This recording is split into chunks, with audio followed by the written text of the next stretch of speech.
Cher Maître Jésus, notre plus grand ami, notre bienfaiteur,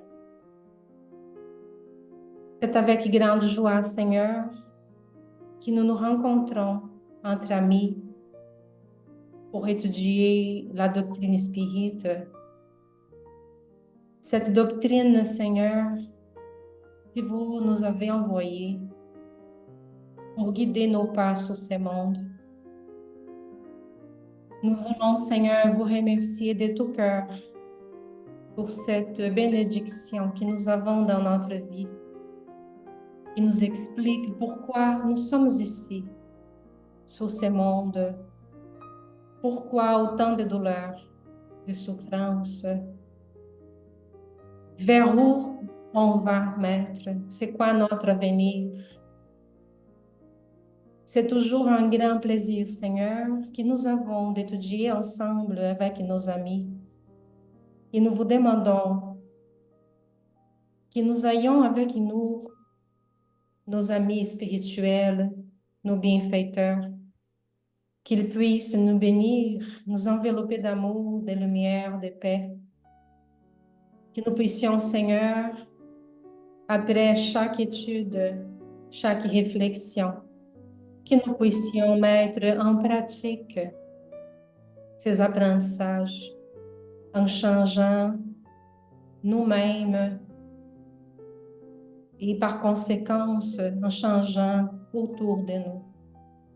Que votre lumière, Seigneur, nous bénisse, nous enveloppe, que nous puissions être toujours sous votre protection. Restez avec nous, Seigneur. Restez avec nos amis qui ne peuvent pas être avec nous. Qu'ils puissent aussi recevoir la lumière, la paix. Et que nous puissions ensemble grandir et avancer sur les chemins de lumière. Merci, Seigneur, de tout que nous avons reçu et que nous recevons à chaque jour. Restez avec nous aujourd'hui pour toujours. Ainsi soit-il.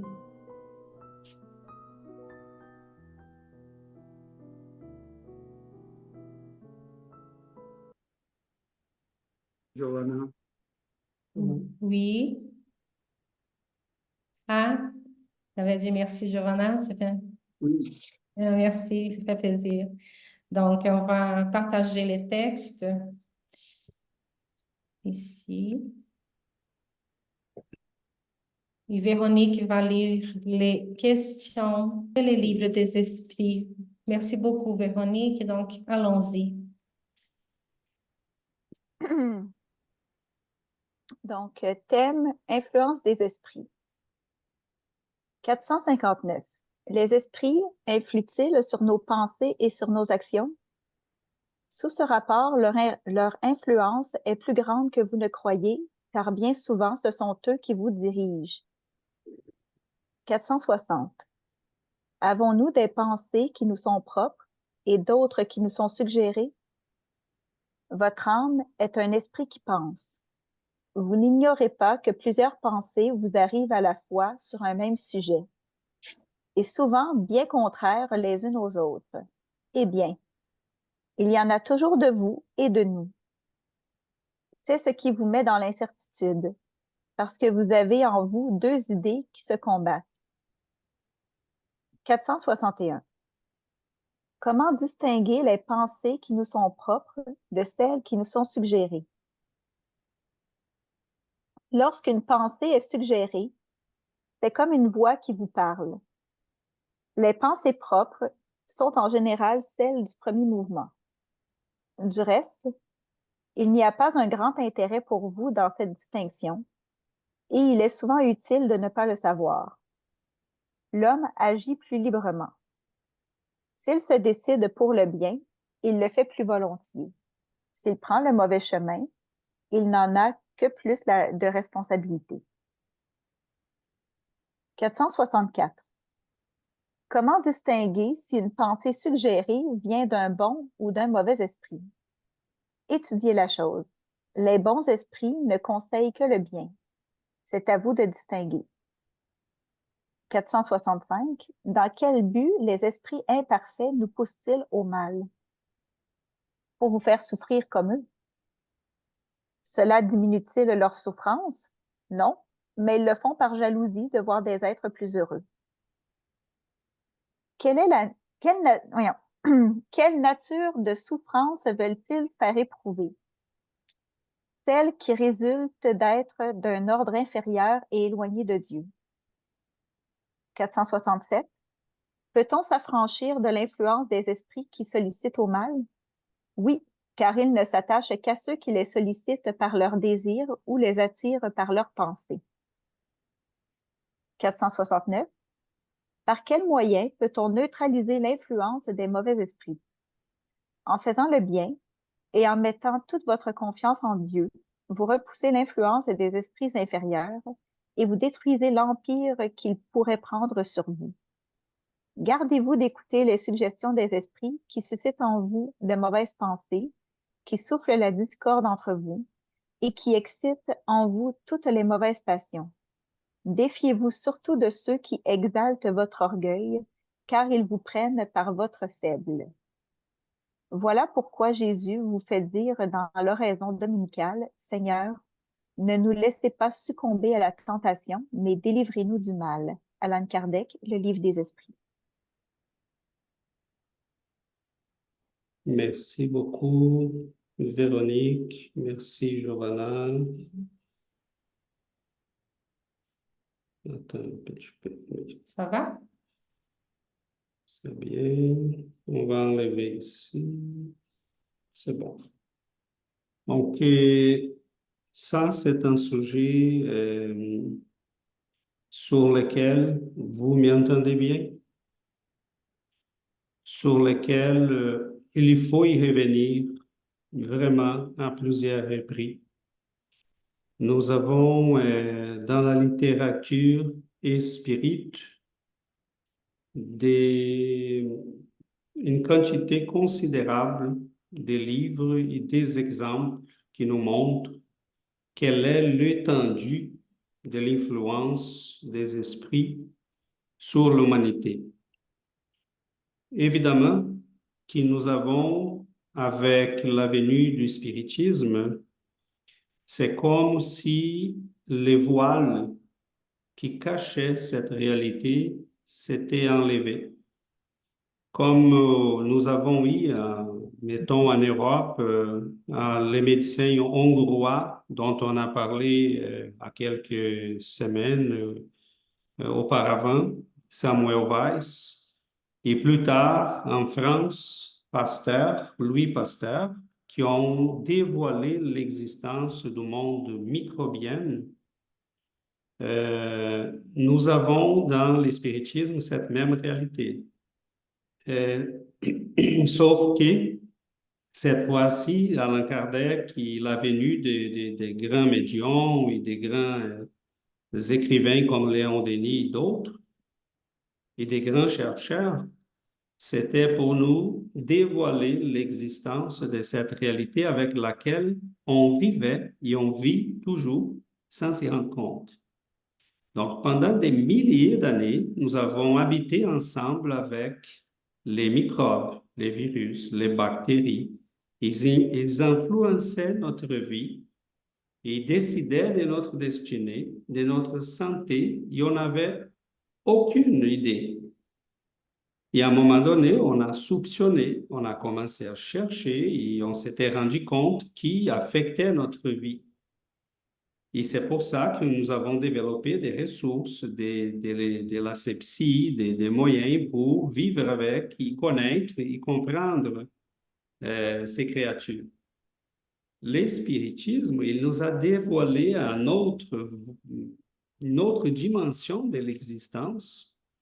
Et nous nous sommes rendus compte aujourd'hui que nous avons une interaction vraiment, un commerce avec la vie spirituelle intense, au point que les esprits vont nous dire, d'habitude, sont les esprits qui vous dirigent. Mais il faut qu'on fasse un exercice pour comprendre qu'est-ce que cela ça veut dire. Quelle est l'étendue de tout ça. Et pourquoi ils disent ça? Quelle est la raison qui les amène à nous dire cela? Quel est le mécanisme par lequel ils ont autant d'influence sur nous et que nous ne nous rendons pas compte de cette influence? Mais quel est le secret? Parce que si c'est si évident, si c'est si intense, cette relation et ces contrôles, mais on devrait avoir une idée plus claire, mais nous n'avons pas. Et un deuxième volet que je pense que ça vaut la peine de considérer, c'est comment nous pouvons saisir, identifier ces influences. Et un troisième volet, quoi faire?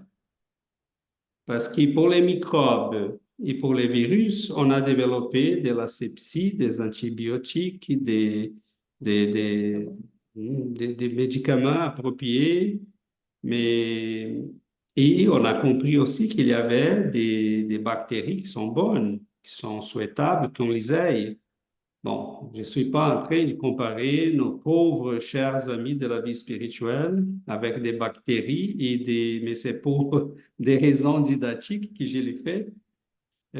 C'est tout simplement parce que nous sommes aussi des esprits incarnés, mais euh, c'est comme si dans les mêmes moments de l'humanité, de l'histoire de l'humanité, nous avons eu ces deux révélations.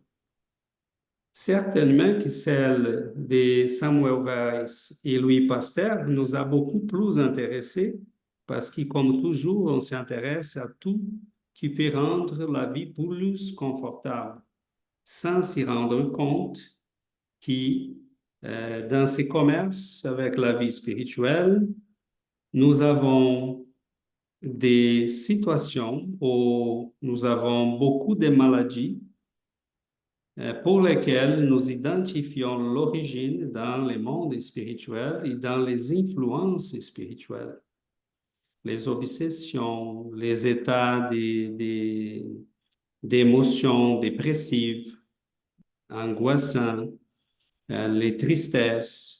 Oui, c'est certain que comment? La rage. Les états de colère, des personnes qui passent à des actes et qui on se disait, mais comment cela est arrivé? Il semblait quelqu'un de très correct, très tranquille.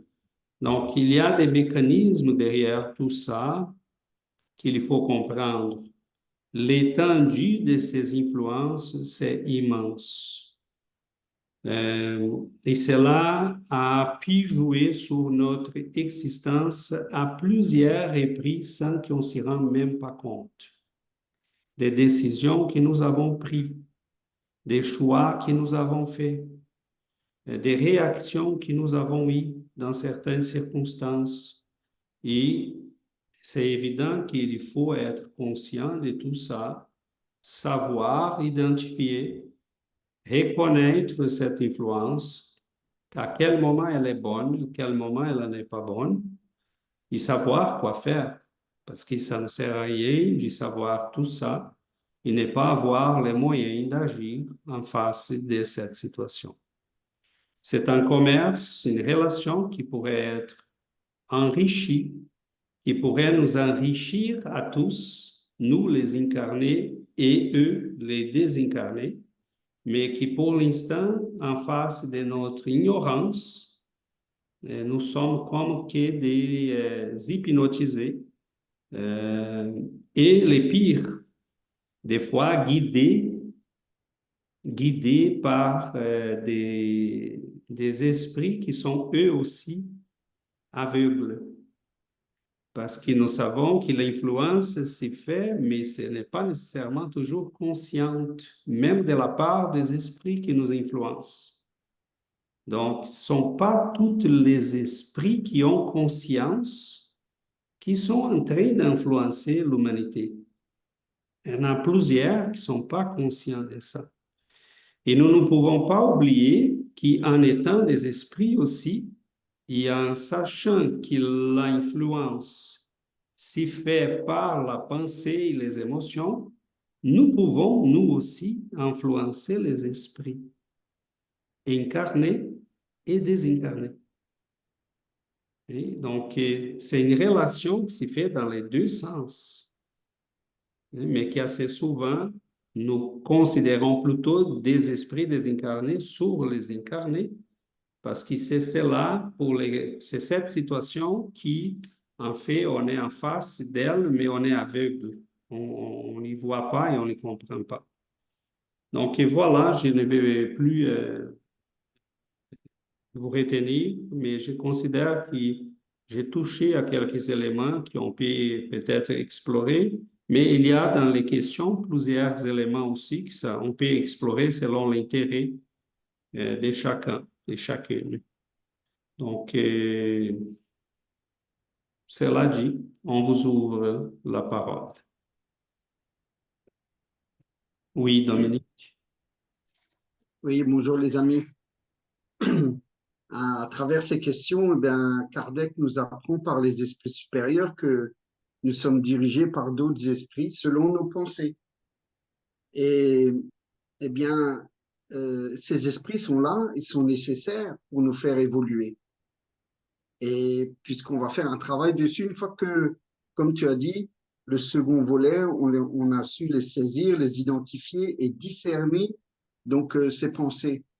Et ça nous renvoie encore une fois à la question 919 où Saint Augustin nous invite par ce précepte, connais-toi toi-même.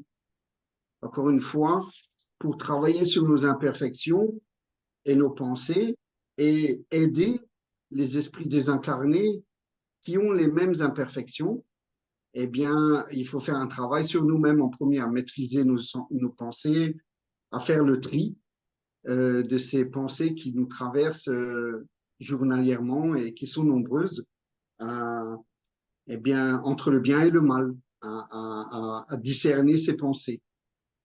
Et bah, ça dépend encore une fois de notre volonté et je dirais de notre degré, niveau de responsabilité. Parce que souvent de fois, lorsqu'une pensée vient sur une passion qu'on aime, mais qui est négative ou qui est perturbante, eh bien, on ne prend pas réellement la question par les cornes, comme on dit, le taureau par les cornes. Et je voudrais rajouter que ça m'a fait tout de suite penser aussi que dans le monde spirituel, l'influence, elle est encore plus grande parce qu'on est dénué de ce corps, de la chair. Et on se rappelle dans le film Nos Solars, le docteur André Louis, qui après avoir travaillé, après avoir pris le balai, travaillé, etc., et bien, il demande à aller voir son épouse. Et donc, c'est accordé, et il descend, et quand il arrive dans la chambre, il voit le nouveau compagnon de son épouse qui est dans le lit, qui est malade. Et la première chose qu'il fait, eh bien, c'est d'avoir des pensées bien de jalousie, etc. Et aussitôt, on voit dans le film que ces pensées le ramènent dans le seuil. Et là, il a pris conscience que c'est ces pensées qui l'ont ramené dans le seuil. Donc, c'est vraiment perceptible lorsqu'on comprend que ces pensées nous mènent à la chute. Donc, voilà, c'est un travail immense qu'on a à faire, comme tu dis, César. Merci. Merci beaucoup, Dominique. Il y a, il y a un mécanisme dans tout ça. Et des fois, c'est pour ça que c'est assez subtil, l'influence des esprits. Parce que nous sommes des esprits, comme dit la question, qui pensent. La pensée s'y fait par des ondes. Donc, toute pensée a une fréquence et une intensité. Quand on commence à penser, on commence à envoyer un message à tous ceux qui sont dans la même fréquence. Et c'est là que ça devient très subtil. Parce que la première pensée, ça se peut que soit la nôtre. Mais quelqu'un du monde spirituel s'aperçoit que nous pensons comme lui. Il s'approche. Il commence à interagir avec notre pensée. Mais on ne remarque pas parce que c'est de la même intensité, de la même fréquence que la nôtre. C'est comme s'il commençait à penser comme avec nous. Et c'est pour ça qu'on ne remarque pas. Parce que c'est une pensée identique à la nôtre, ou très proche de la nôtre. On a la même fréquence. Cependant, cet esprit, il peut dire, s'il y a quelqu'un qui n'est pas conscient de ça, il s'approche tout simplement, s'il est dans la proximité de notre vie, ou n'importe où on va être identifié par des esprits qui ont cette même fréquence, cette même pensée. Ils vont nous voir comme quelqu'un de sympathique. Donc, c'est là les dangers, c'est là ce que disait Dominique, qu'il faut faire attention, parce que si nous avons des pensées qui sont pas bonnes, mais on va attirer ce qui n'est pas bon. Si nous avons des pensées élevées, immédiatement, on va attirer des esprits qui vont nous voir comme des êtres sympathiques, mais qui ont une pensée élevée. Donc, c'est là qu'on peut sélectionner nos compagnies, nos amis de la vie spirituelle. C'est intéressant parce que des fois, les esprits qui sont... Parce qu'on a deux types d'influences. On a les influences qui vont se faire et l'esprit n'est pas conscient. Il s'approche de nous tout simplement parce qu'il sent qu'il y a une similitude, une sympathie, mais il n'est pas conscient. Et il s'approche, il commence des fois, c'est là que plusieurs personnes qui ont de la médiumnité, la personne peut commencer à sentir un état d'esprit différent. Elle était tranquille, en sérénité, là tout à coup, elle commence à être angoissée, ou triste, ou déprimée. Et on ne se rend pas compte que c'est parce que nous avons à la proximité quelqu'un qui est en train d'interagir avec nous et qui commence à partager avec nous, à cause de la similitude des pensées et d'émotions, son monde intime. Mais on commence à sentir cette personnalité-là, mais on ne s'y rend pas compte. Donc, c'est là la subtilité, parce que ça commence toujours par quelque chose qui est pareil à nous autres, similaire à nous autres. Et c'est là qui est compliqué, parce qu'un esprit peut ne pas avoir l'intention de nous influencer. Cependant, pensons à l'autre cas. Pensons à quelqu'un qui veut nous influencer. Il identifie notre pensée. Il dit, ah, Dominique n'aime pas telle personne. Donc là, ils vont identifier nos pensées. Et là, ils commencent à interagir avec la pensée de Dominique. Mais tu sais, Dominique, cette personne est vraiment méchante. Tu devrais vraiment réagir à ça. Tu devrais vraiment dire ce que tu penses. Tu devrais faire quelque chose. Et là, il commence à nous influencer. À un moment donné, cela devient, et on va accueillir ça parce que c'est semblable à ce qu'on pense. On dit, c'est moi qui pense ça. Oui, la première pensée, c'était à nous. Mais après, elle est nourrie par quelqu'un qui veut nous mettre dans un problème. Et à un moment donné, cela devient presque un processus hypnotique par la force de la répétition.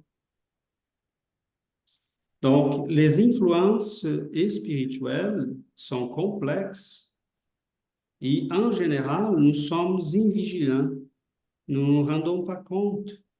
Nous ne faisons pas la vigilance de notre pensée. Et c'est pour ça que nous pouvons tomber dans des situations complexes, difficiles. Yvonne Pereira, dans les livres de Vincent l'Invisible, Découvrant l'invisible, je ne sais pas comment on les traduit en français, elle raconte des cas qu'elle a dit qu'il y en a plusieurs accidents, des problèmes dans les couples, des problèmes dans les familles, des bagarres des amis, des familles, des gens au travail qui vont commencer avec des influences spirituelles. Et les plus tristes, comme dit la question que nous avons lue, des fois, sont des esprits qui vont les faire par les plaisirs d'y goûter à son pouvoir, de savoir qu'ils sont capables d'y influencer et de décider notre destinée.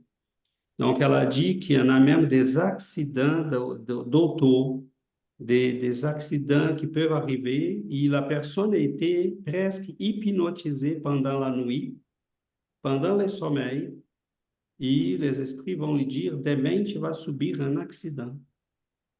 Ils vont répéter ça, mais avec une telle intensité que pendant la journée, la personne va être dans un état qui va favoriser l'arrivée d'un événement comme celui-là. Donc, c'est immense la dimension de l'influence des esprits. Oui, Véronique? Oui, c'est très intéressant comme sujet. Puis, je voudrais savoir si c'est exact de dire que quand on est sous l'influence de certaines substances, comme par exemple, ne serait-ce que, admettons qu'on boit un verre de vin, tu sais, ou quelque chose comme ça, ou bon, il y a certaines personnes qui vont prendre autre chose, une drogue quelconque, mais c'est ça, quand on prend des choses comme de la drogue ou de l'alcool ou autre, des médicaments qui peuvent aussi altérer la chimie du cerveau, est-ce que tout ça peut rendre plus facile l'influence des esprits? Admettons une personne qui normalement peut être, disons, assez élevée ou est assez stable, mais que tout d'un coup, parce que, c'est ça, j'ai déjà entendu dire ça, que quand on était sous l'influence de l'alcool, par exemple, tout d'un coup, on devient... c'est plus facile pour les esprits qui, normalement, ne peuvent pas avoir une emprise sur nous d'en avoir une. Est-ce que Oui, c'est vrai? Oui. c'est vrai. Et on peut les comprendre par deux volets différents. Premièrement, l'alcool et ses substances, en général, vont bloquer les centres d'attention que nous avons dans le cerveau. Ils vont diminuer notre capacité d'être critique, d'être autocritique. Deuxième volet, c'est qu'ils vont favoriser comme un détachement du périsprit. Et c'est pour ça que les gens qui prennent certains types de drogues, comme les LSD et d'autres drogues de ce genre, commencent à avoir des perceptions et commencent à voir des choses qui ne sont pas physiques, qui se trouvent concrètement dans la vie spirituelle. Donc, ces substances, c'est pour ça que les chamans, les mots vous disent quelque chose, ça va? Les chamans dans les Amériques, dans l'Afrique, ils utilisent des substances. Au Brésil, mettons, ils prenaient certains types d'herbes qui favorisaient l'éveil, augmentaient la perception spirituelle. Et dans les début des années 80, on a eu tout un essor là, il y a des auteurs qui ont écrit beaucoup sur ça. J'ai oublié le nom de celui qui était le plus connu là, mais il allait au Mexique, il faisait des expériences. Castaneda? Castañeda? Castaneda, exactement. Oui. Donc, les problèmes, c'est que ces gens-là ne sont pas nécessairement, ils ne savent pas nécessairement à quoi ils sont en train de jouer. Parce que nous avons dans ces expériences, on peut tomber sous l'emprise des esprits malveillants et qui vont envenimer la vie de la personne pour toujours. Parce qu'elle a ouvert de manière forcée une fenêtre qu'elle ne peut pas nécessairement fermer. Il y a eu des gens qui ont utilisé ces substances et qui ont par après eu des problèmes toute sa vie, tandis que d'autres n'ont rien souffert, sont rentrés, sont sortis. Mais tout cela va toucher à notre périsprit. Et c'est là le danger, parce qu'on peut débloquer dans notre périsprit certaines capacités de perception qui vont rester ouvertes par après. Et c'est là qu'on peut avoir un problème, parce que la personne est rentrée dans cette expérience pour, des fois, même jouer, avoir du plaisir, mais elle va rester avec quelque chose là qui va continuer avec elle et pour lesquelles elle n'est pas préparée. Donc, mais ce que Véronique dit, c'est tout à fait vrai. Ça favorise l'influence. C'est pour ça, Véronique, plusieurs personnes qui prennent de l'alcool, c'est la drogue la plus commune, euh, vont changer les comportements, vont commencer à dire des choses qui ne sont pas... J'ai eu des expériences, même des amis qui ont vécu des situations, et moi, je l'ai vécu aussi. J'ai vu une personne qui était ivre et qui en était certain qu'elle était complètement possédée. Parce que là, ça va embarquer aussi. On voyait dans ses yeux, on voyait dans son expression qu'il n'était pas la personne. Ça changeait même son expression. Donc, c'est un transe médiumnique qui va être favorisé par les déblocages et la libération du sens critique et même du périsprit qui va être favorisé, augmente la perception de la vie spirituelle. Donc, c'est pour ça qu'on doit faire attention à ces substances, parce qu'on ne sait jamais qu'est-ce qui peut venir d'une expérience comme celle-là. Jonathan et après Dominique. Bonjour à tous.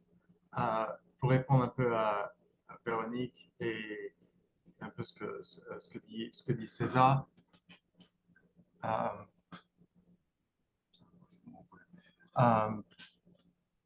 non seulement il y a l'influence de l'alcool ou quoi que ce soit, il y a une autre chose que j'ai appris, c'est un esprit en colère, un esprit négatif, un esprit... C'est pas un état d'esprit naturel. Enfin, c'est quelque chose que j'ai appris à travers le bouddhisme, que à l'état naturel, un esprit est calme. Et ces 4-5 dernières années, je me suis entraîné à ne pas être en colère, à ne pas être agité. La plus belle chose pour moi, ma plus belle expérience, c'est le silence. Et c'est pour ça que je regarde presque pas la télé, etc. C'est juste, j'ai l'impression, je pense que ça répond un peu à ce que César disait. Mon but, c'est de m'entourer d'énergie positive et d'esprit positif.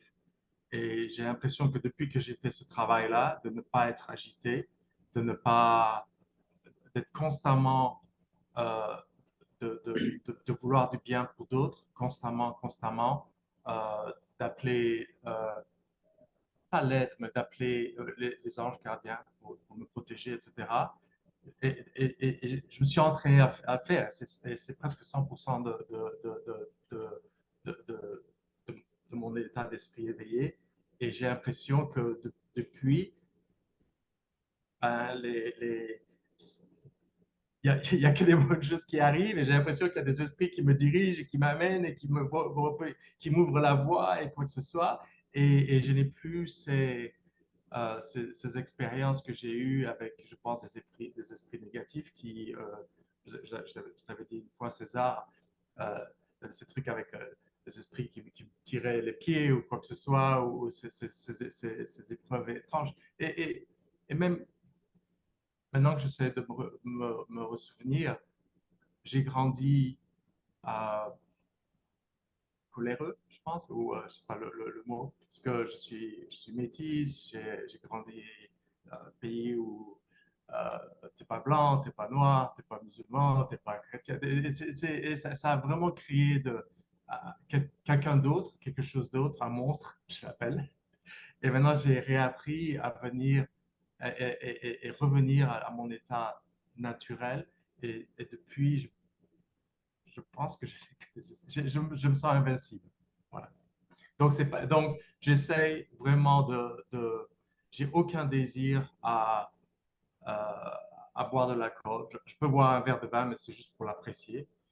J'ai aucun désir tous mes amis veulent que je fume de la drogue, quoi que ce soit. J'ai absolument aucun désir et je ne veux même pas prendre une chance. Et c'est même pas parce que j'ai peur, quoi que ce soit, de l'effet toxique, quoi que ce soit. C'est juste que je veux pas que mes vieux démons reviennent d'ouvrir la voie à ça. Et le silence, la méditation, le silence,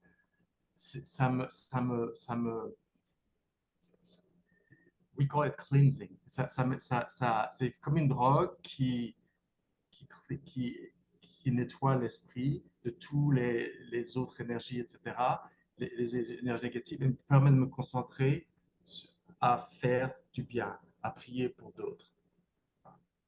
Super. Merci, Jonathan. J'aimerais revenir sur un aspect que tu as touché, mais après Dominique. Oui, merci César. Et je rebondis rapidement sur Véronique qui parlait, il y a un film qui s'appelle Sozinho, que les Brésiliens connaissent, qui retrace l'influence des esprits désincarnés qu'ont sur des frères incarnés voulant boire de l'alcool. Il est sous-titré en français, il est formidable. On l'a vu à Végimont, on l'a découvert un peu dans d'autres conférences aussi. Je vous partage le lien après. Il montre vraiment comment fonctionnent ces influences de désincarnés sur incarnés à ce niveau, par exemple, de l'alcool. Il est très frappant. Et je voudrais revenir aussi sur les chamans, César. J'ai vu une conférence sur certains chamans et ils parlent d'une drogue qui est assez effrayante parce qu'elle s'appelle l'ayahuasca et c'est une drogue qui fait fureur en ce moment à Paris, que les jeunes prennent lors de petites réunions ensemble pour pouvoir rentrer en transe. Et ça touche au problème que tu as parlé, c'est-à-dire lorsqu'on rentre dans ces transes-là, on peut avoir des réminiscences de notre vie et qui peuvent être très perturbantes ou alors être pris en obsession par des esprits parce qu'il n'y a aucune protection lorsque ces jeunes prennent cette ayahuasca. J'ai du mal à le dire, ayahuasca. Mais je voudrais revenir sur un article pendant que j'étudiais ces questions, qui est très, très intéressant. Ça se trouve dans Missionnaire de la Lumière de Chico, et qui d'ailleurs, entre guillemets, a été classé l'année dernière parmi les 10 livres les plus votés au Brésil et en Europe dans la matière spiritualiste. Missionnaire de la Lumière. Il y en a d'autres. Je peux aussi vous partager le lien si vous êtes intéressé de voir ces 10 livres. Alors, il y a un passage intéressant où l'orienteur, Alexandre, parlait d'un groupe de désincarnés qui étaient en déséquilibre, perturbés et qui attendaient à la sortie d'un centre spirit les personnes qui allaient sortir. Je pense que vous allez faire une petite une image à nous, ça, parce que ça nous regarde. C'est très intéressant. Et alors, l'orienteur dit que qu'il nous faut observer. Et il disait, observez ceci. Il parlait avec ses amis.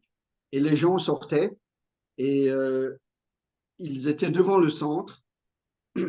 Donc, à l'intérieur du centre, on sait que cette protection, elle est immense par les prières, par les bonnes pensées qu'on a, par les lectures, comme maintenant, que l'on fait, qui sont édifiantes et élevées. Il y a le guide du centre aussi, notre guide qui sont là. Mais dehors, c'est autre chose. Et donc, les personnes parlaient entre eux. Elles disaient, ben, je vais mieux. D'autres disaient, oui, je suis venu avec plein de préoccupations de la vie et maintenant je me sens beaucoup mieux. Un autre disait que, eh bien, le spiritisme, c'est notre réconfort, que c'est rempli de bonne volonté, etc. Ils étaient vraiment bien. Et au fur et à mesure qu'ils s'éloignaient du centre, eh bien, reprenaient toute cette noirceur qui existe, je ne vais pas vous effrayer, qui existe autour de nous lorsqu'on quitte un lieu à proprement dit protégé par les bonnes vibrations, etc. Et, et justement, Alexandre dit, alors après, ils expliquent, si mes souvenirs sont bons, il explique qu'il y avait une maman, un fils et une fille, et qui était, dont le fils était un peu trop porté sur le sexe. Et au fur et à mesure qu'il partait, il y avait ces esprits qui étaient en attente, en guet-apens un peu, qui lui sont retombés dessus en repensant. Et puis le garçon dit, oui, c'est dommage qu'on n'arrive pas à garder ces bonnes vibrations. Je me sens de nouveau un peu bizarre, etc. Il explique, c'est vraiment bien, je vous invite à le voir. Dans le chapitre, ça s'appelle Influence. Et la réponse d'Alexandre m'a fait penser à quelque chose qui disait, en fait, ce n'est pas un problème d'enthousiasme, parce que nous sommes tous emplis de cet enthousiasme, mais c'est un problème d'effort persistant. Et ça, c'est une des clés de notre amélioration pour pouvoir maîtriser ses pensées. La persistance, la discipline. Et ça, je vous dis que c'est vraiment dur. Mais je vous invite à lire ce texte qui est vraiment super intéressant et riche entre les désincarnés, les incarnés et ce qui se passe actuellement. Voilà. Merci. Merci beaucoup, Dominique. C'est une bonne recommandation. C'est un texte vraiment, Tous les livres complets, c'est un livre exceptionnel. c'est vraiment, Nous l'avons étudié. Quand César avait parlé de virus et des microbes, des bactéries, il a dit, je ne veux pas comparer les esprits avec les microbes. les mondes. Mais c'est juste pour dire qu'ils sont deux mondes invisibles. Nous avons un monde invisible là, chez les microbes, les bactéries. C'est un monde invisible qui nous affecte, qui change, qui peut nous causer beaucoup de problèmes au niveau du corps physique.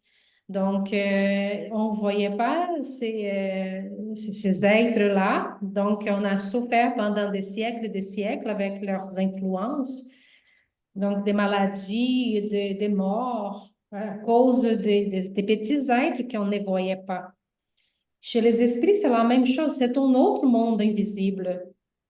C'est pas tout le monde qui voit les esprits. Il y a certaines personnes qui peuvent les voir, qui peuvent les sentir, les entendre, mais c'est pas tout le monde qui les aperçoit. Donc, c'est un monde invisible, mais qui est aussi dangereux si on se connecte à certains esprits. Ça peut causer des maladies aussi, mais au niveau de l'âme, au niveau de l'esprit. Donc, on peut dire que presque 90% des maladies psychiques, les angoisses, les dépressions, les frères et sœurs qui sont dans les hôpitaux psychiatriques, qui sont normalement causées par des influences spirituelles et que les gens ne savent pas, ont aucune idée de ce qui se passe. C'est ça le plus triste parce que les traitements pour les influences spirituelles existent aussi. Comme les traitements pour les bactéries, les microbes, les virus existent, les traitements pour les influences spirituelles qui causent des maladies psychiques existent aussi. Donc, il faut que les gens soient au courant de ce genre de traitements parce que ce n'est pas compliqué. Comme dit dans la dernière question que nous avons lue, comment on peut s'échapper de ces influences avec les bonnes attitudes. Si on fait les biens, si on pratique la charité, donc si on commence par changer nos pensées, on commence par travailler sur nos émotions, on se met à travailler pour les autres, à faire les biens aux autres, parce qu'en faisant les biens aux autres, on va se sentir bien. Donc, c'est la prière, l'évangile. Donc, tout ça sont des traitements pour les influences, les mauvaises influences spirituelles. Parce et c'est sûr qu'on va voir les influences, mais on peut choisir quelles sont les influences qu'on veut. On peut choisir, les choix viennent de ces actions-là. Donc, qu'est-ce qu'on fait pour attirer les bons esprits? On veut que les bons esprits nous guident. C'est ça notre objectif, avoir l'influence des esprits de lumière, parce qu'on ne peut pas vivre sans eux. On ne peut pas faire les chemins sur ces mondes sans ces influences de lumière, du bien, parce qu'ils veulent nous guider. Et on a besoin qu'il nous guide, et on a besoin qu'il nous aide à faire des bons choix, à, à passer certaines journées difficiles. On a besoin de ces guides-là à côté de nous. Mais il faut qu'on soit ouvert à cette aide. Donc, parce que c'est là la façon de faire ces choix-là. Donc, c'est à travers nos actions, nos pensées, nos émotions, les travail dans les biens. Donc, tout ça, on va attirer les bons esprits vers nous et on va passer à travers la vie avec cette aide-là parce que j'imagine comment les gens, dans le fond, je dis j'imagine, mais dans le fond, je ne peux pas imaginer comment les gens ne sont pas au courant de ça peuvent vivre.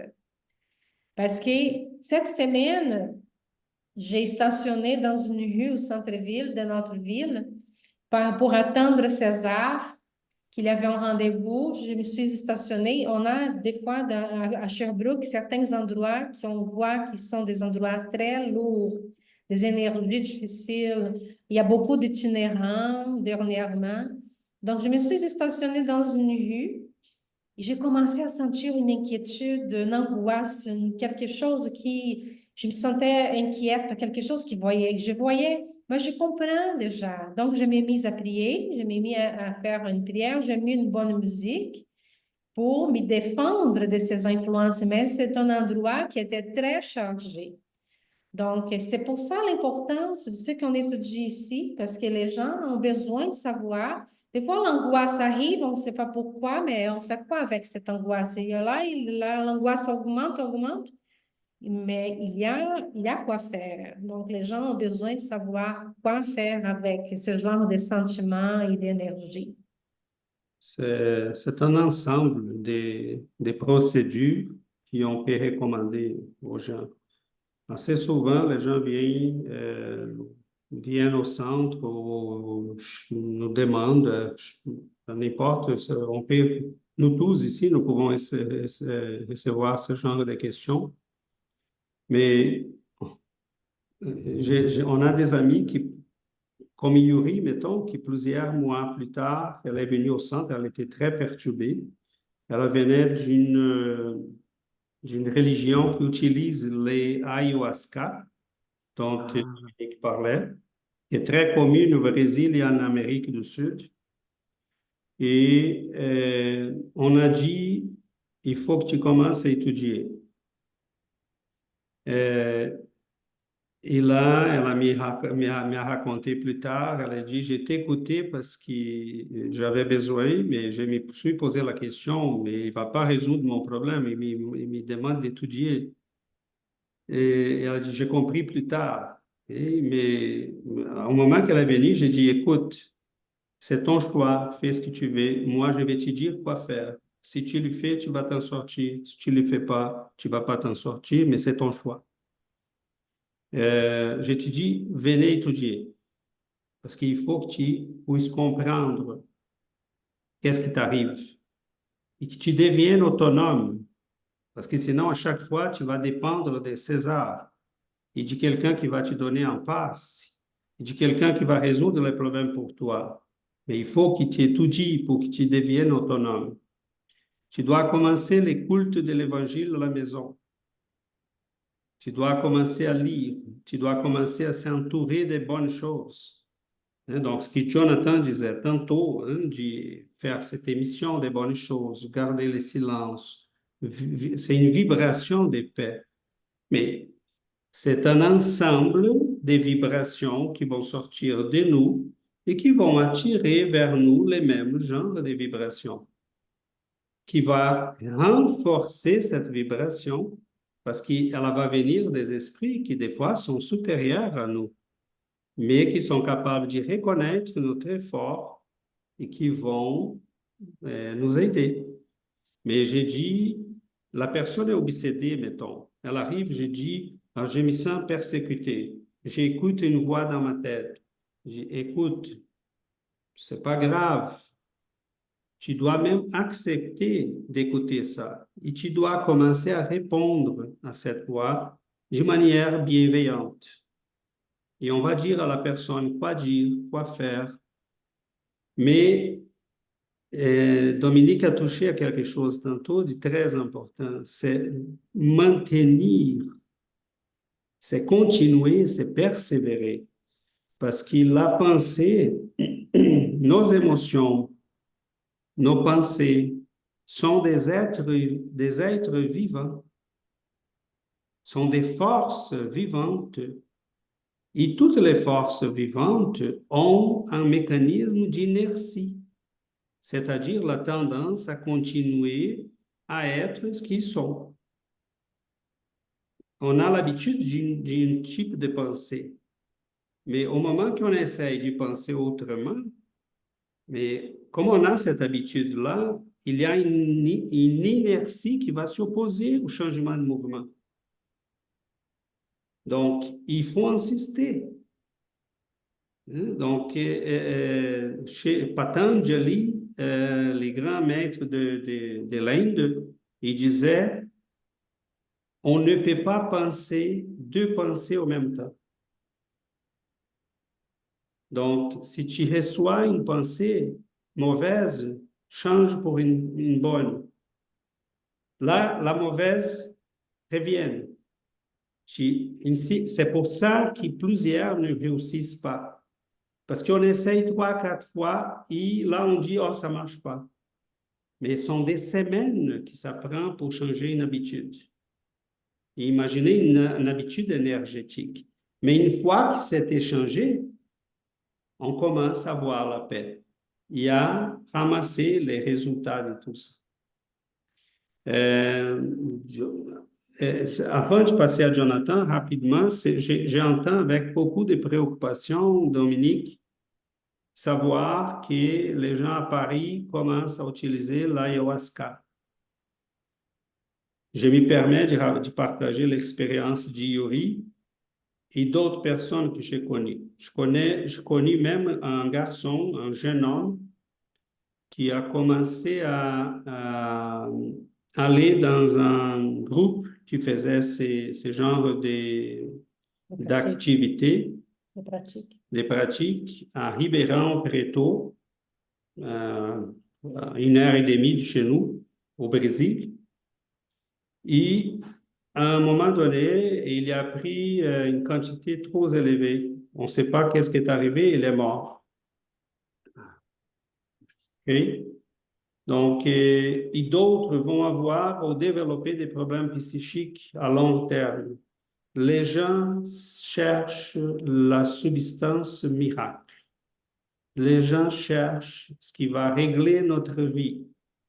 Les gens cherchent des expériences extravagantes et ils ne savent pas à quoi ils sont en train de jouer. Donc, j'écoute avec beaucoup d'inquiétude ça. Récemment, au Mexique, j'ai vu, ça fait 2 ans, je pense, j'ai lu une nouvelle. Il y avait 12 filles dans une école qui se sont mis à jouer avec les trucs là pour contacter les esprits. Là Comme le Ouija? Ouija. C'est ça. Les 12 ont fait l'entrée dans un hôpital psychiatrique. À la fin de la journée, elles étaient possédées avec des crises épouvantables. Donc, les gens ne savent pas à quoi ils sont en train de jouer. Okay? Une substance comme celle-là, elle ouvre ta perception.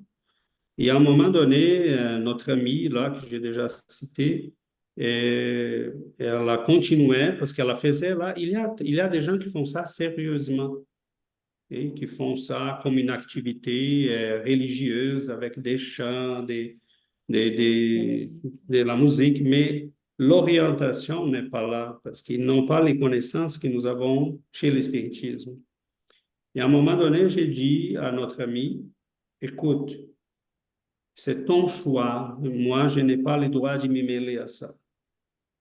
Mais je ne peux pas t'y orienter dans la médiumnité si tu choisis de continuer avec ça. Parce que là, tu es en train de suivre 2 cartes. Et c'est comme je te donne 2 cartes. Et Tu donnes une carte, mais tu suis les deux. C'est ça, tu as les 2. Laquelle tu vas suivre? Il faut que tu décides ta vie. Tu ne peux pas, sont des connaissances complètement différentes, des bases différentes. Et à un moment donné, de son propre gré, elle et son mari ont dit non, non, non. Là, on a commencé à comprendre qu'est-ce qui se passe. L'amélioration de Yuri est évidente. Son état spirituel a changé complètement. Elle a commencé à être en contrôle des... Et elle a compris, là, en étudiant, qu'est-ce qui s'est passé. Donc, mettons, cette drogue, elle va ouvrir la perception, mais on commence à voir des esprits de la forêt, des créatures bizarres, des esprits demi-humains. Parce que c'est de ces milieux-là qui viennent ça. Donc, on va s'y connecter aux esprits qui sont connectés à ce genre d'expériences. Donc, ça peut être, il y a des gens qui vont vivre de belles expériences, mais cela va doucement changer. Donc, c'est l'utilisation, l'usage des substances, c'est quelque chose qu'on doit faire très attention. Parce qu'on peut rentrer dans des situations qui on ne va pas s'en sortir facilement. Et je me souviens que Jonathan avait levé la main. Il y avait quelqu'un d'autre, peut-être après? Véronique. Je voulais juste partager avec le groupe, pour revenir sur ce que disait Giovanna. J'ai regardé l'origine des soins hospitaliers sur Wikipédia et ils disent qu'au XIe siècle, la charité hospitalière devient la forme concrète de spiritualité laïque et cléricale. Et donc apparemment, c'est pour ça qu'on a l'hôpital de Dieu, etc. Les hôpitaux commençaient où c'était des soins plutôt holistiques, je pense, où on accueillait tous les gens orphelins, pauvres, malades des épidémies. Et ensuite, ça a tourné à la découverte des microbes. Et je pense que maintenant, les hôpitaux, c'est juste pour soigner, pour essayer de soigner les symptômes des microbes. Et on a totalement perdu quand je vais chez le médecin, je vais très rarement chez le médecin et je pense même plus y aller parce que c'est une perte de temps pour moi. Pas vraiment. Parce que chaque fois que je vais, il me check, etc. Je dis, mais vous n'avez pas checké mon cerveau. Vous m'avez pas demandé si je vais bien. Vous m'avez juste checké si j'ai assez de vitamines ou quoi que ce soit. Pas de ma tête. Je dis, oh, mais je ne demande pas aux gens parce qu'ils pensent que je suis fou. Ils pensent que je suis fou quand je leur demande comment va la tête. Mais c'est plus important. Mais ouais. C'est ça, Jonathan. Malheureusement, c'est comme ça. Véronique? Oui, mon Dieu, avec ce que Jonathan vient de dire, 3 considérations. Donc, Jonathan, pour rebondir tout de suite sur toi, oui, effectivement, je dirais que les médecins qui sont conscients de ça, au contraire, qu'il y a une dimension spirituelle ou que la tête est très, très, très importante dans le processus et sont extrêmement précieux. Puis, d'ailleurs, je suis heureuse, je suis allée voir mon médecin il y a quelques jours, puis j'ai pu reconstater que elle, son premier alignement, c'est toujours de vérifier si elle va me demander comment ça va dans ma vie, puis elle va être la première à faire le lien. Quand tu as beaucoup de stress dans ta vie, c'est sûr que le reste va aller moins bien. Donc, enfin bref. Il y a encore des médecins comme ça, perds pas espoir. Mais sinon, deux autres, une sur l'ayahuasca. Euh, effectivement, je pense qu'un des problèmes en ce moment avec l'ayahuasca, c'est que c'est vraiment, vraiment pris à la légère. Parce que les chamans, tu sais, les vrais chamans, tu sais, parfois, ils vont en offrir, là, tu sais, comme des stages de formation, mais ils le font, mais de façon extrêmement, euh, extrêmement sérieuse. Beaucoup plus, par exemple, que les groupes au Brésil, là, dont vous parliez, puis que je connais quand même très bien aussi. Euh, généralement, ça, ils le disent pas, mais c'est un minimum de 2 semaines de préparation juste avant de prendre une ingestion de cette boisson-là.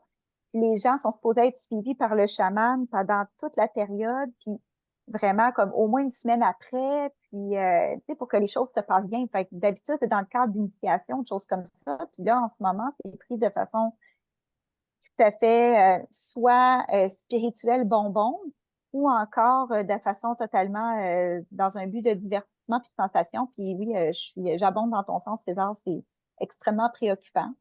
Puis aussi que ça sorte de son contexte chamanique, son contexte culturel, en fait. Fait que ça, c'était la première considération. Puis la seconde, ben, j'avais un petit partage à faire concernant euh, quand on a une relation avec les influences spirituelles, puis qu'on en est conscient, puis tu sais, tu parlais des bonnes influences qui peuvent vouloir nous aider, puis quand on démontre une bonne volonté, euh, tu sais, ça fait quand même un certain temps que je suis dans mon cheminement spirituel. J'essaie de le faire avec le plus de bonne volonté possible. Et ça avait énormément amélioré notamment mes relations familiales. Et avant, j'avais des petits conflits avec certains membres de ma famille. Ça, c'était comme jusqu'à 2020 à peu près. Tu sais, c'était très, très soft. Mais tu sais, depuis plusieurs années, au moins 4 ans, c'était le calme plat. J'avais des relations extrêmement saines et je remerciais l'esprit pour ça. Et là, il m'est arrivé un événement il y a 2, 3 jours. J'étais avec un ami qui, lui, en ce moment, a un problème de santé mentale. Je ne sais pas si vous connaissez ça, trouble de personnalité limite. Bon, j'étais avec un ami dans cette situation-là et j'avais pris un verre de vin ou deux. Et là, je reçois un appel de mon frère qui semble un peu chargé d'une émotion négative. Puis normalement, j'aurais toujours été, depuis 4 ans, là, j'aurais toujours été dans l'apaisement, faire comme, OK, on trouve une solution, on s'entraider. Puis là, j'ai pas été capable. Ça m'a vraiment bouleversée. Écoutez, c'était juste 1 ou 2 verres de vin, là. J'ai pas été capable de faire face. Puis, il y a des esprits un petit peu tordus qui ont tout de suite essayé d'aller dans la division, tellement que la journée en tout cas, ça m'a pris 2 jours de lutte. Puis vous allez vraiment voir parce qu'il y a une partie que j'entendais puis qui m'entraînait vraiment à couper tous les liens avec mon frère, puis le reste de la famille, puis allez au diable, vous ne verrez plus moi et ma fille. C'était vraiment comme très fort, là. Puis d'un autre côté, tout le temps en background, j'entendais tout le temps des influences qui me disaient, écoute, est-ce que tu veux vraiment jeter 10 ans de paix par terre? Est-ce que tu veux vraiment, tu sais, c'est toutes les influences qui sont douces. Écoute, c'est juste un petit conflit de rien du tout. Est-ce que tu... Fait que j'entendais tout ça derrière ce gros conflit-là. Puis là, j'ai réussi sais, me ramener puis dire comme, bon, je vais appeler mon frère en début de semaine, tu sais, puis je vais lui dire, regarde, c'est juste un petit conflit. Je suis désolée si tu as pu mal prendre telle affaire. Puis bon, tu sais, c'est... Fait que j'ai réussi après 2-3 jours de lutte intense, mais c'est ça, je trouve que c'était un très, très bon exemple pour qu'est-ce qu'on venait de discuter, là. Puis des fois, justement, juste l'influence, tu sais, mon ami, il est peut-être arrivé chargé, là, il y a peut-être une obsession, là, avec son, tu sais, son TPL, puis enfin bref, plus le vin, voilà, tu sais, la sauce a été prise pour... Voilà, une C'était mon combinaison histoire, merci. dangereuse. Mais ton exemple, c'est parfait, Véronique, c'est parfait. C'est ce que nous vivons assez souvent, nous tous. Euh, c'est pour ça que dans l'Évangile, Jésus disait, soyez vigilants en tout le temps, priez en tout le temps.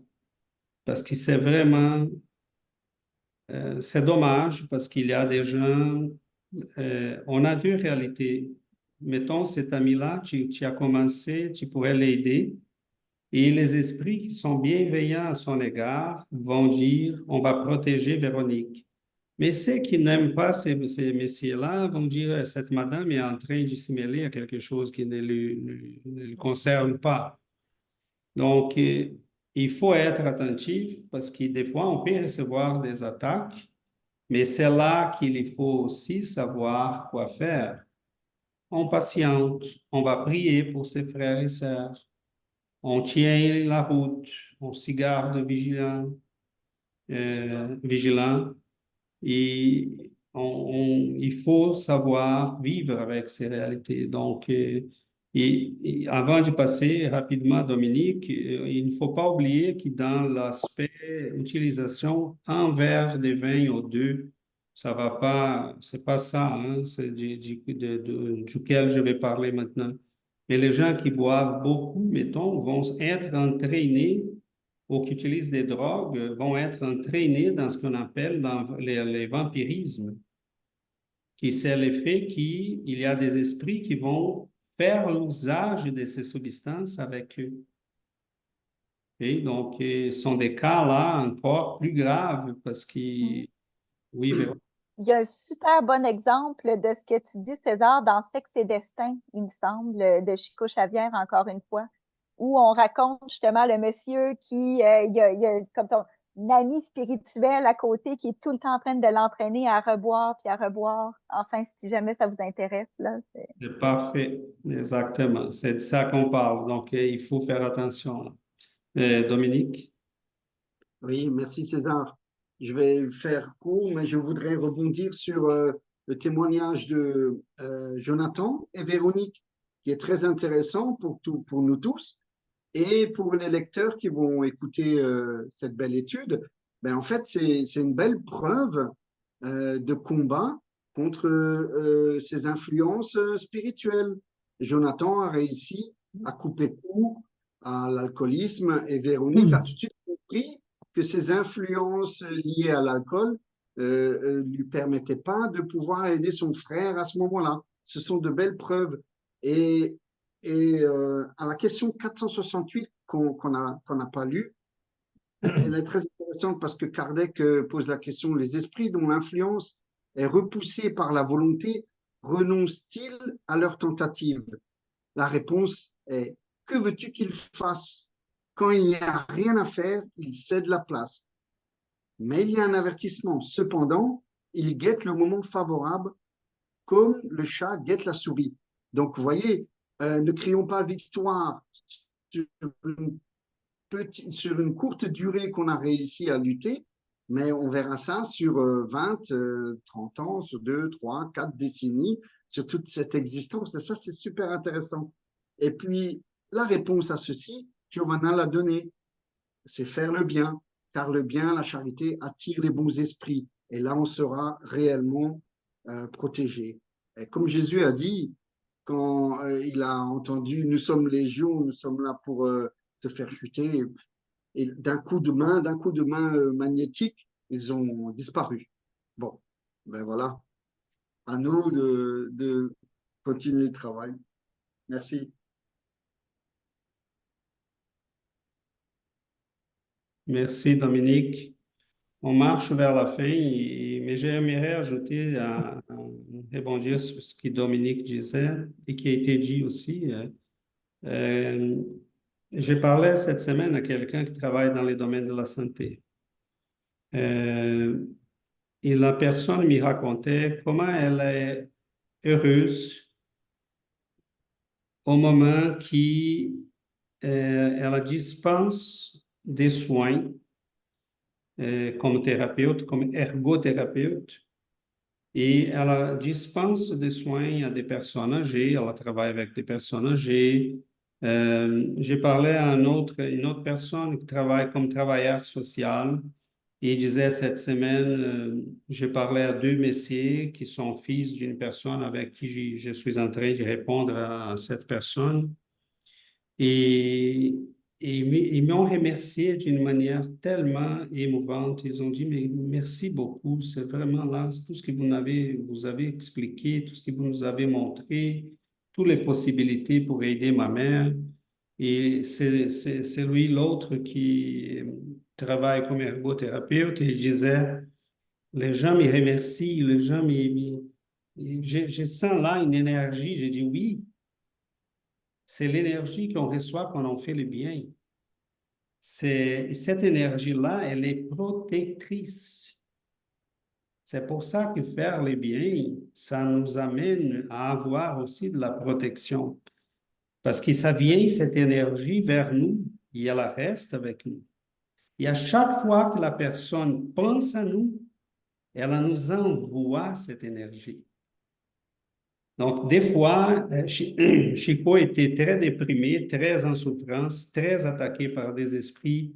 Et j'imagine là les types d'attaques que Chico recevait.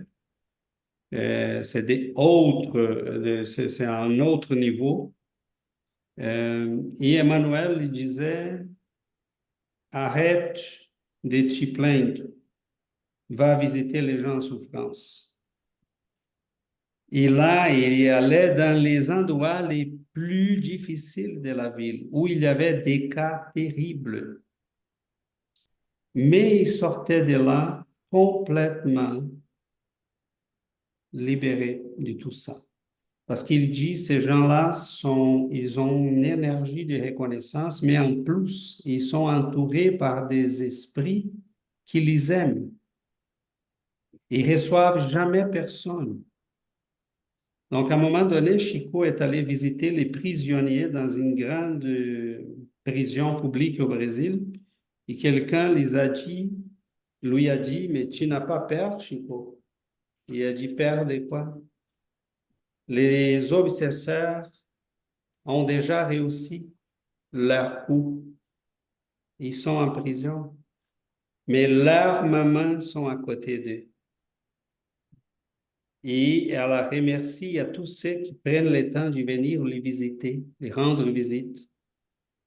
Donc, c'est faire le bien, c'est rentrer dans ces chemins d'amour, de lumière, et on va être dans cette vibration.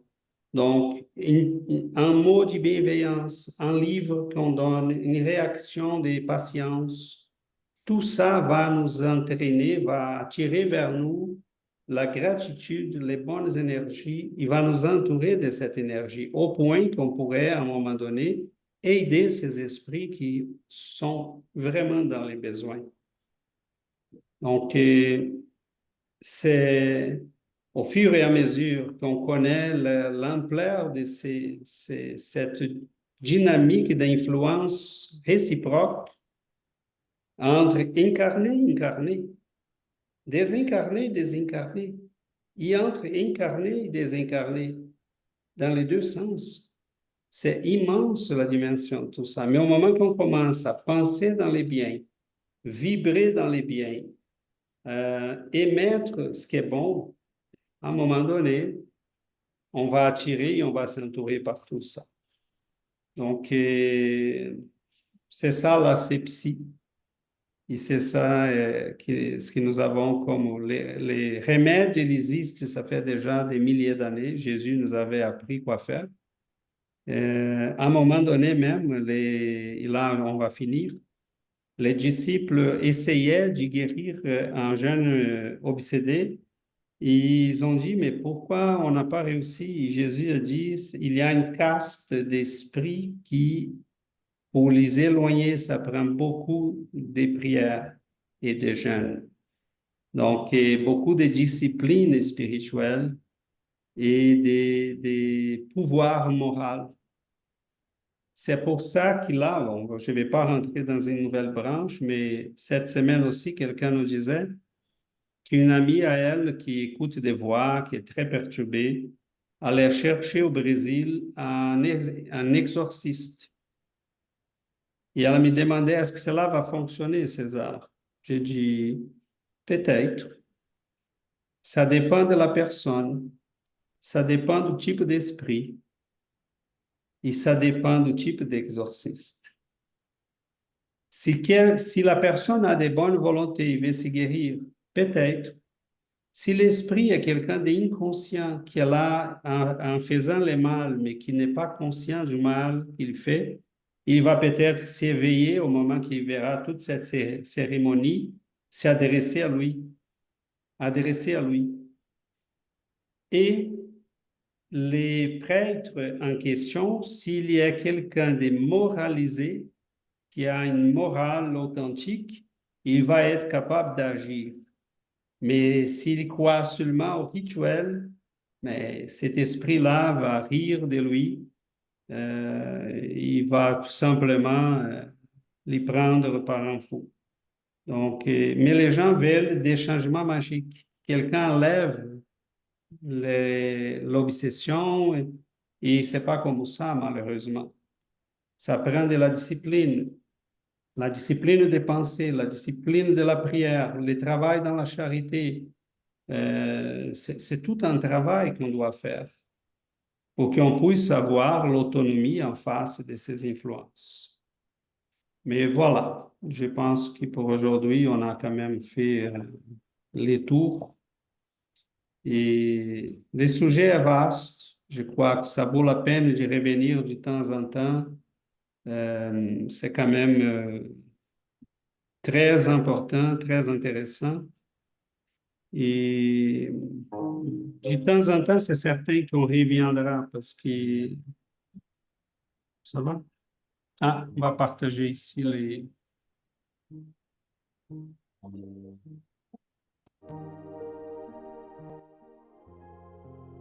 Écoutez bien. Oui. On invite à notre prière.